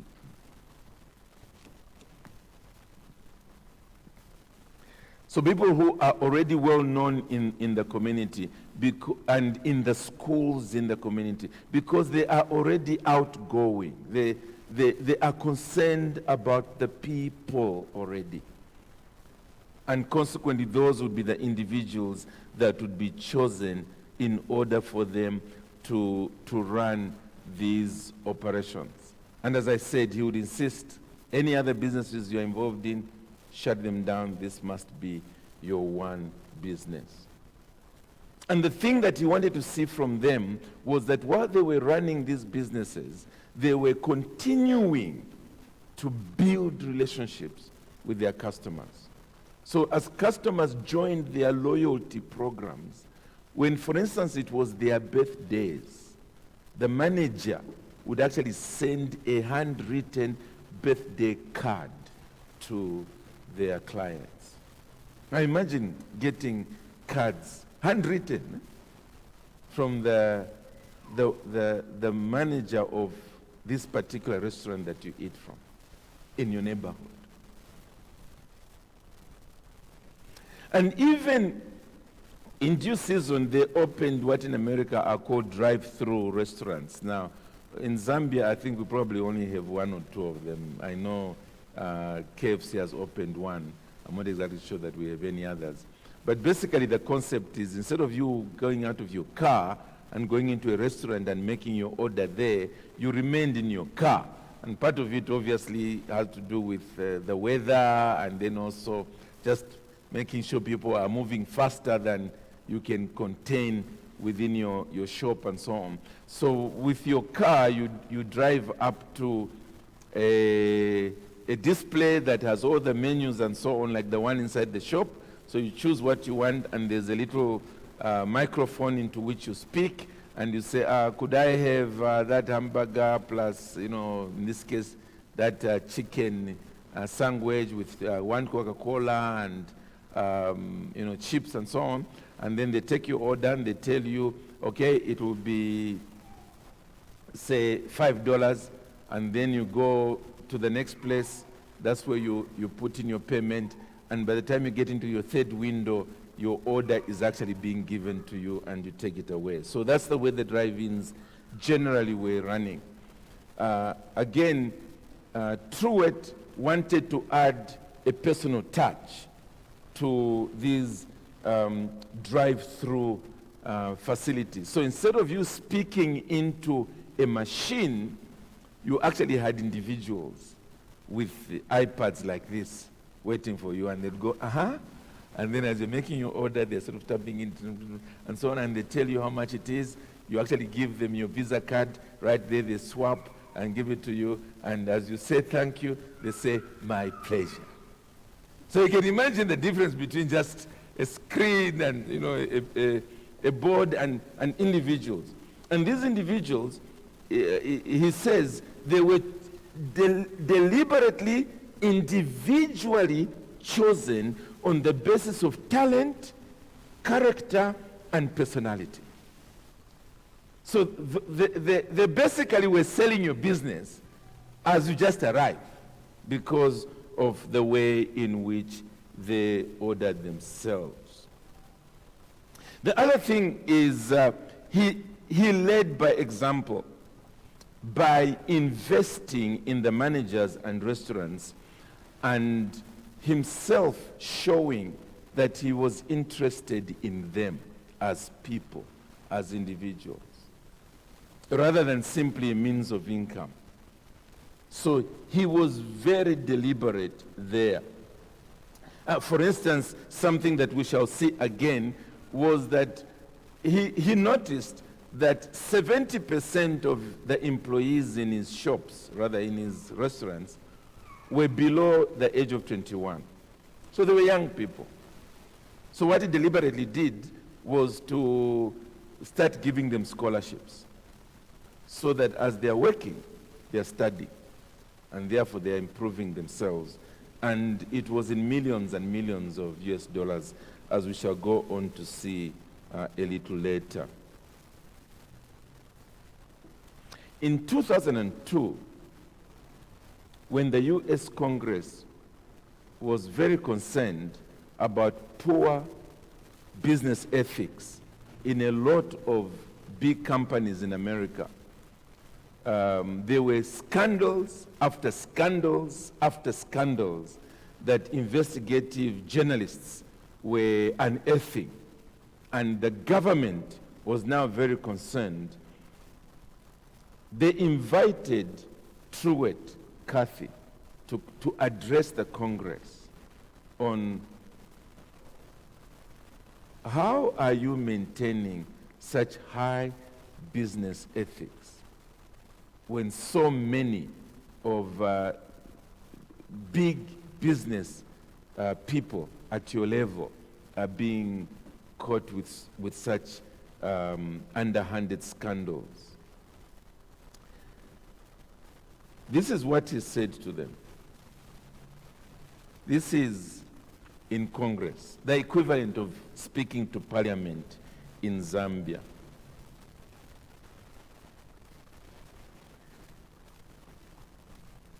He says, I am deeply disturbed, as you are, by the lack of character I see in marketplaces. In order to satisfy the increased pressure for greater profits, some business leaders are making bad choices that ultimately hurt thousands of employees, stockholders, and the economy. We all know that the scorecard of any business is the profit it produces. And then he makes that statement, without profit, we cannot take care of our employees, our families, or contribute to the betterment of our communities. This is what he's saying in front of Parliament, according to Zambia. The question is, how do we balance the pursuit of profit and personal character? And then he says to them, for me, I find that balance by applying biblical principles. I see no conflict between biblical principles and good business practice. I already quoted this. We have tried to operate Chick-Fil-A that way from the beginning. In fact, when it was mentioned to him, this aspect of business ethics, this is what he says. After agreeing to appear before you today, this is the way he began his statement. I had to ask myself, what's the meaning of business ethics? I concluded there's really no such thing as business ethics. There's only personal ethics. I believe no amount of business school training or work experience can teach what is ultimately a matter of personal character. Businesses are not dishonest or selfish. People are. Thus, a business, successful or not, is merely a reflection of the character of its leadership. So, as a businessman, that's the way he thought. That this is not about making money. And unfortunately, even us as Christians, as we are beginning our tuntembas, little businesses, that's the way we normally think. What can I do to make money? What can I do to make money? What can I do to make money? And that becomes divorced of our Christianity completely. Whereas he was thinking, let me love my neighbors as I love myself. And even when he went into the restaurant business, remember, his joy lay in the way he used to cook and serve boarders. And he thought, if I could do this for the rest of my life, wow. Quickly, the growth of Chick-fil-A itself. So we've seen his model of operation, his business philosophy. What then happened as it went into Chick-fil-A? Well, first of all, in a sense, it was at the right time when he went into chicken. Because over the next 30 years, the eating habits of Americans shifted to a large extent from meat or beef to chicken. He says, let me see if I have it here. In terms of percentage, yes, I have it here. Over 30 years, beginning in 1970, so this is like 3 years after he opened his first Chick-fil-A restaurant, consumption of beef per person dropped 15% of beef, while consumption of poultry, which is chicken, more than doubled, according to the U.S. Department of Agriculture. And then it says, in these same years, these same 30 years, Chick-fil-A experienced tremendous growth from 6 restaurants to 958 restaurants. So again, it was a business that took place at about the right time. The second was these malls that began. Because now, if you put a restaurant into a mall, you literally had tens of thousands of people passing by the actual front of your shop as they are doing their shopping. So that also contributed to the movement that took place there. So by 1985, he had 330 shops, or rather restaurants in shopping malls. 330 of them.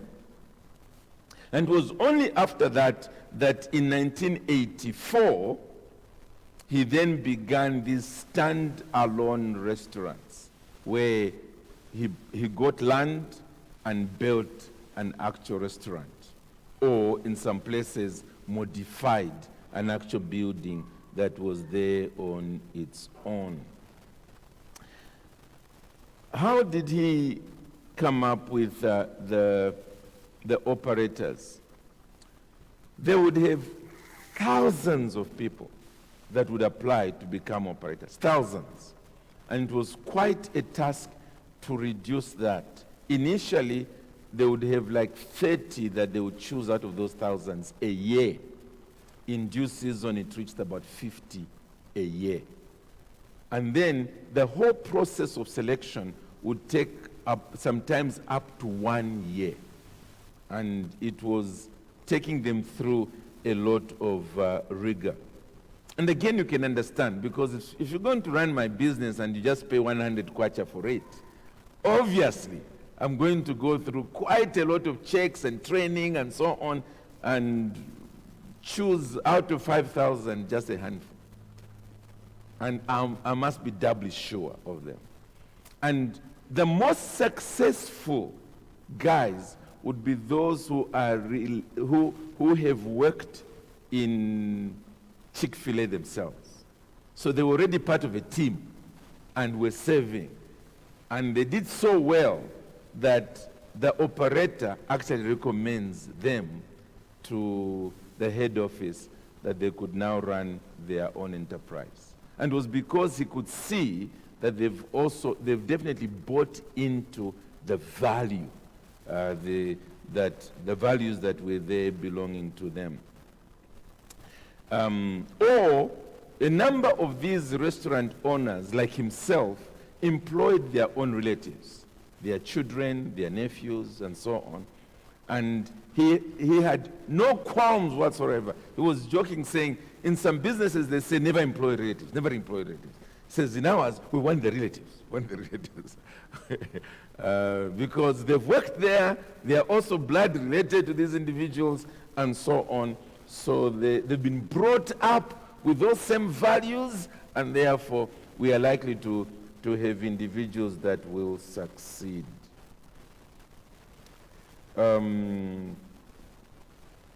Now, in terms of sharing of money, although you only paid $5,000 to run a franchise, you paid 15% of your gross sales, not your profit, your gross sales. In other words, it's a lot more.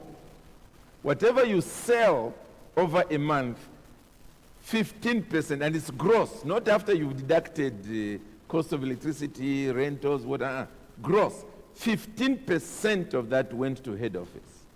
That is to Chick-Fil-A HQ.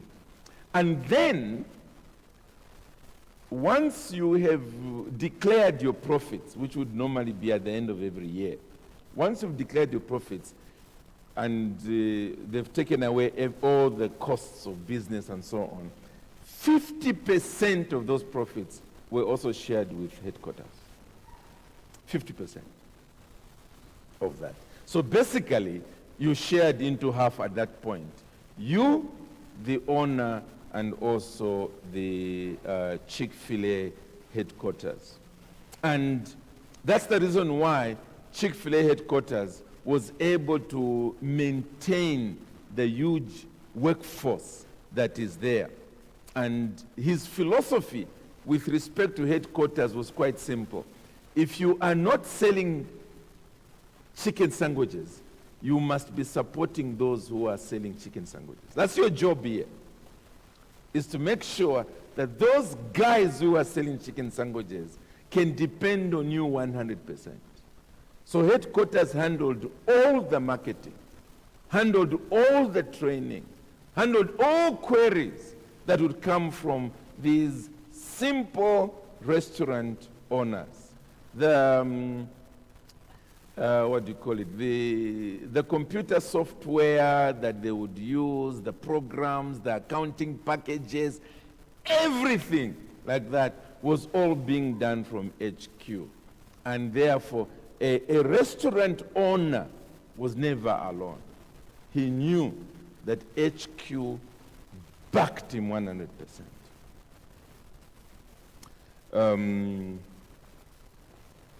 And then, still talking about the growth, let's see how fast I can run. Truett attracted clients by giving free food, So he would go to, for instance, we talked about Ford Assembly, and give them samples to eat. And as they are eating, he would be saying to them, come and try us out. This is what we are offering, and so on. So a lot of these individuals, once they would test, and the test buds are dancing, they would make their way to his restaurant. And he developed that even with the franchises, because the franchise owners would be individuals in the community. The operators, as they would call them, would be given cards, and the cards had the words, "Be our guest," on them. So they were like business cards. So as the franchise owner, I'm just getting out one of my cards here. As the franchise owner is visiting or doing anything in the community, he would hand these over to the guys and say, "Here, a free meal." And so the individuals would obviously pass through Chick-Fil-a, and when they hand in the card, they would be given a free meal. And you can understand how, first of all, it is saying, your boss invited me here to have a meal. Okay, personally invited me to have a meal here. So that in itself ensured good service. But number two, it just made the person also feel, that much special. That the owner of this place is the one that has given me to have a free meal here. So that in itself developed a loyal customer base. But he also had a real sense of humor. And so his chief advertising, guys, could you put the Eat More Chicken on the screen here? The main way in which he was advertising had to do with cows that are saying to the people, "Eat more chicken." Understand? You've been eating us for too long, guys. Could you sort of move over to chicken? Now, I submitted a picture. Is anybody in the studio? It was shown earlier, eh? Okay. They will show it in a moment. And then, there we are. Now, to show that cows don't know how to spell, this became the way in which the cows were supposed to be, advertising. So the spelling is wrong deliberately. And what they would do is they would have actual human beings wearing those things. And then having these big, three of them. One is eat, the other one is more, the other one is chicken. And that's the way they were advertising. So, hey guys, feel sorry for us. You've been eating us for too long. Go after the chickens now, and so forth. And on one occasion in 2017, this is of course long after he himself has died.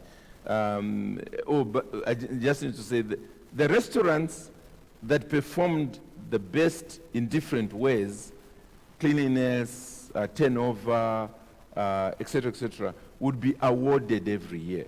So that it was motivational.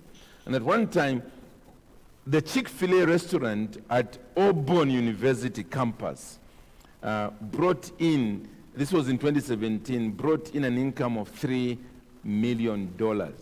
And by the way, as I hope to show you now, it's gone beyond that now. The award-winning, the award giving event, which was done at the restaurant itself, a real cow attended the event to send home the signal. Thank you very much. Thank you that you are, making sure more chickens are being sold other than ourselves. Quickly, a number of other products were added to the sandwich, and I'll just quickly walk through them. In 1982, they added a Chick-Fil-A Nugget, which is basically just the chicken itself, that is cut, and then you are able to eat them as little pieces. And it also went through months, maybe not years, of trial and error through a few restaurants until they got it right, and then they spread it out in all across the entire chain. In 1995, they added the Chick-Fil-A chicken and strip to the menu, and then later on they added the Chick-Fil-A waffle potato fries, and basically instead of just one little potato, what do we call it here? We use another word, chips. Sort of, that sort of little strip one. It's like a flat thing instead, and then it's got holes in it and so forth. So it's made little differently. So they added it to their menu, and then in 2001 they added what is called the cool wraps. So it's basically, the wraps that we have now. Yeah. So they added that and so forth. So, they were adding extras after a lot of research so that the business was growing. And you'll notice it was taking years. So 82, 95, 2001, 2007, and so forth. So in 2007, Chick-Fil-A was employing more than 50,000 people. 50,000, more than, at headquarters and also through the restaurants. Right now, as we speak, so this is now after he has died, they have almost 3,000 restaurants. By the time he was dying, it was 1,008. They are now at 3,000, or just under 3,000 restaurants across a number of states, bringing in an annual income of $11 billion.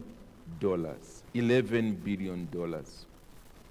And per restaurant, the income is roughly $4.8 million. Not kwacha, dollars. Now, if you paid $5,000 to open a restaurant, and now you are getting 4.8 million, you don't mind giving 2.4 back to the company. You've become an instant millionaire after giving out $5,000. And so it has been stated, not by Chick-fil-A itself, but by institutions that monitor these things, that Chick-fil-A has the highest employee retention rate in the entire restaurant business in the USA. The entire restaurant business, the highest level of keeping employees. I think, let me pause there, because what I'm about to deal with is his generous giving, and let me add it to his legacy, which will be the last section. So, thank you very much. Let me pause there. Q&A.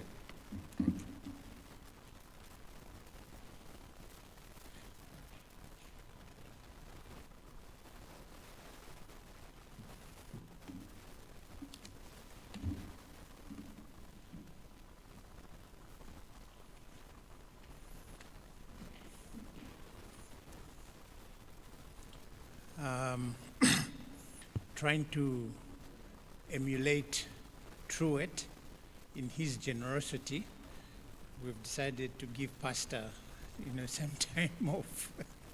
We're going to structure our Q&A a little bit different this time. Like the four Gospels, they're basically speaking about one individual, but they have different takes. Okay? You read the Gospel according to John, he will emphasize certain things that Matthew doesn't. Matthew emphasizes certain things that John doesn't. So I thought we employ that method and I will ask you questions on what pastor has presented. Now, it could be that certain people picked up certain things that others may have not picked up. So I thought maybe that cross-pollination of ideas might steer us into thinking like Truett. We've just been looking at Truett, the businessman. So the questions will be centered on Truett, the businessman. Now, before I get into the questions, we still have the table in the corner, ACU. They're selling some stuff. This is the time you can buy coffee, you can buy whatever they're selling at the corner there. And just make your way there quietly and come back after you have bought, sit down and participate in the Q&A. So there are two main things. Of course, Pastor mentioned quite a lot of things, but two main things that I picked up and that I would like us to exercise our minds in terms of remembering what Pastor said. He talked about Truett's business philosophy, and he talked about Truett's business model. Now, my question is, what do you remember about Truett's business philosophy? What do you remember, or what stood out about Truett's business philosophy? Anybody?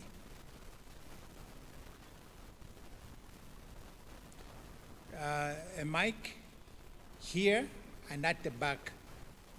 Here in front. So since you've got the mic first, although Mr. Chakont had raised his hand, you can go ahead. I think what stood out for me was the philosophy on customer-centric. Sorry, can you put the... Customer-centric. Uh-huh. What stood out was that most of the time we were worried about the margins, but for him, his philosophy was the margins will sort themselves, but the customer was important. Thank you. Okay. Okay. I think from what I've picked up out is the principle of starting small. A number of times people have ideas, or we have ideas, and a number of times to implement that idea we think of getting a big loan so that we can develop that big idea. And many times we would want to start that big idea without even a single or small experience in what we want to do or start. And we normally would end up in serious problems, even as Christians, and our testimony gets dented. So this principle of starting small, steadily growing a business, I think for me stands out very well, and it's very, very important to follow. Thank you. Okay. So just to summarize the two answers so that everybody is on the same page, Mrs. Chingambu said that what stood out for her was the customer service. That equally stood out for me, my pleasure. I think those two words, though, they seem small, they seem, but they mean a lot. And somebody who has just been served to be told it was the other person's pleasure serving them certainly makes you want to come back for some more chicken fillet. Elder Chakonte says, do not despise the days of small beginnings. I think that is certainly a good lesson, that we must not always aim for big things. We can dream big, but we need to start small as we work our way towards those big dreams. Anyone else? What? Yes, please. 2 mics. There's one back there and one in front here. One, Mr. Singogo there. You can go ahead, Janet. For me, what I picked out as Truett's philosophy is the issue of one being committed. I think many a time we tend not to succeed when we start something because we are not fully committed. So being fully committed despite the challenges that we might face in business is also key. Okay. Mr. Singogo. I think for me what stood out was what's referred to as the neighbor principle, which basically rests on two premises. The first is duty of care, and the other is do unto others as you would like them to do unto you. So you can't miss tracing it from the scripture. And sometimes, speaking as a politician, maybe that's why Kaunda ruled for a long time. This is the principle that he used. So you can see that that principle, the neighbor principle, it cuts across. It's useful in business, and for some of us who have had time to peep into the law, they will tell you that even in the law, the neighbor principle is applicable.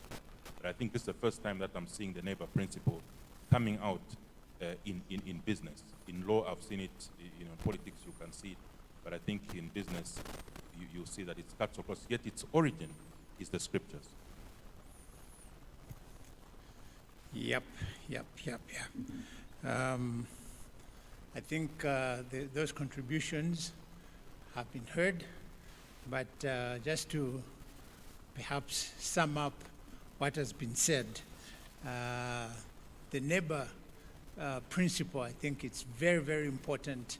If you are selling, chickens, and you are feeding them, all kinds of wrong things, you yourself will not eat those chickens. You will sell them to other people. But if you use the principle as a Christian, do unto others as you'd have them do unto you, you will certainly take care of what you're feeding your chickens, because you know that you are able to feed on those chickens as well. I think that is a very, very important principle. Now let's move to the business model. The business model. What is it that you remember about the business model? Pastor talked about Truett's business model. There's a hand at the back and there's a hand here in front. I'm sure you get the mic first, so you can go ahead.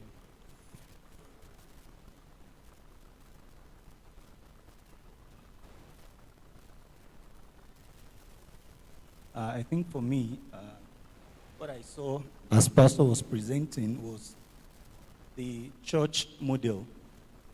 The concept of the local church is what I see in how he expanded his business across the country.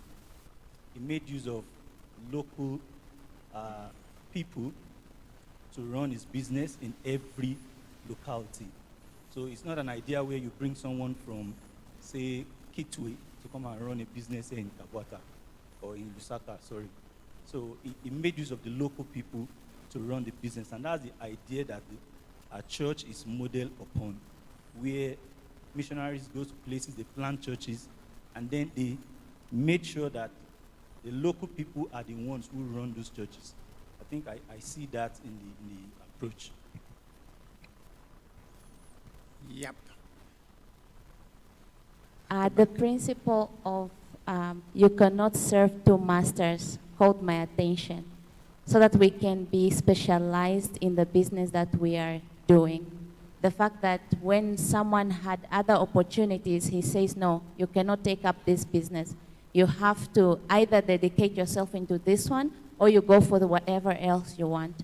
Sometimes we end up failing just because we are concentrated in everything else, and we are not able to specialize in the one thing we want to grow on. Okay. So specialization is very, very important. We must not over-diversify. if we do diversify, it should be related to the core business so that, we are not spread too thinly. Truett did diversify from the chicken fillet, from the chicken sandwich to chicken nuggets, but it was related to the core business. So yes, that is very true. Anybody else, what do you remember from the business model that was shared? At the back there, there's a hand.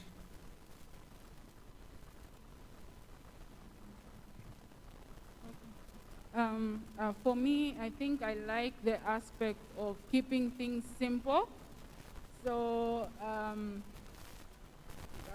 focusing on great tasting food, a clean environment, and a great relationship with the customers. I think that really stood out for me. Okay. All right, so we have come to the end of this particular question and answer session.